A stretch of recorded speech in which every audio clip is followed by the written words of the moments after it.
Hi there. My name is Steven Taylor, and this is Tech Talk. This is the place where we dig deep into our assigned readings and explore their big ideas. This is a makeup for Module 1, the Module 1 podcast. So let's get started.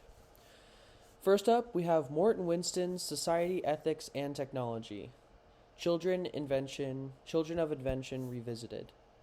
In the first 25 pages, Winston talks about how every time we invent something new, it can have both good and bad effects. He talks about a time when people made atomic bombs. These bombs were meant to be powerful and helpful, but ended up causing a lot of harm. It reminded me personally of the movie Oppenheimer, where the story explores the ethical implications of creating atomic bombs. The story is actually told from the viewpoint of Robert Oppenheimer, and it really makes the viewer feel the intense pressures surrounding the decisions that were made. Also, great film. Would recommend if anyone hasn't seen it yet. But Morton Winston makes us think about whether we can always predict what will happen when we create new things. It's a question that still matters today when we're dealing with new technologies like artificial intelligence and really weighing the cost benefit analysis of what those creations can mean. Winston's message is a reminder that we need to be responsible when we invent things that can change the world. Next, we're going to take a look at The Elements of Style by William Strunk Jr. and E.B. White. In the kickoff of The Elements of Style by Strunk and White, the duo delivers a punchy analysis on effective writing. Covering the first 13 pages, the focus isn't just on grammar, but on the broader concept of clarity and simplicity in communication. They advocate for brevity, urging writers to cut through the fluff. For instance, swapping because of the fact with the sleek because. In a world with information exchange, Strunk and White's wisdom extends beyond stylistic preferences and really positions itself as a practical guide for enhancing both writing prowess and communication finesse. It's not The first 13 pages really aren't just about the nitty gritty of grammar. It's really a crash course on the art of clear and concise communication.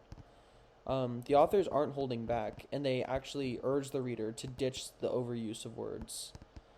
It's not just a style choice, it's a guide to help the reader focus on the important information. So next we're going to dive into Steven Johnson's Future Perfect, the the case for progress in a networked age. Let's unpack the introduction titled Progress Actually, spanning pages XIII to XXXVI. I don't know the Roman numerals, I apologize. Johnson introduces the concept of peer networks, which is a phenomenon where individuals collaborate to bring about positive change. Through examples like Kickstarter, where people collectively support creative ventures, he paints a vivid picture of the power of collective action. Johnson's exploration of peer networks goes beyond theory. It's a testament to the real-world impact of collaborative efforts, shown by the success of open source software and crowdfunding initiatives. His thesis is not just about the potential for progress in the digital age, it's more of a rallying cry for the transformative influence that every day to day folks can wield when we work together on something and when we're united. Johnson's enthusiasm is contagious as he showcases how this sort of collaborative spirit extends beyond crowdfunding to revolutionize realms like open source software. What emerges is this powerful narrative, the idea that when everyday individuals join forces, they have potential to reshape the world. Next, we're going to take a look at John R. Cook's Death by Technology. The road to hell is paved with good intentions. Specifically, we're going to start with Chapter 2, titled The Myth of Progress. John R. Cook actually goes a little bit against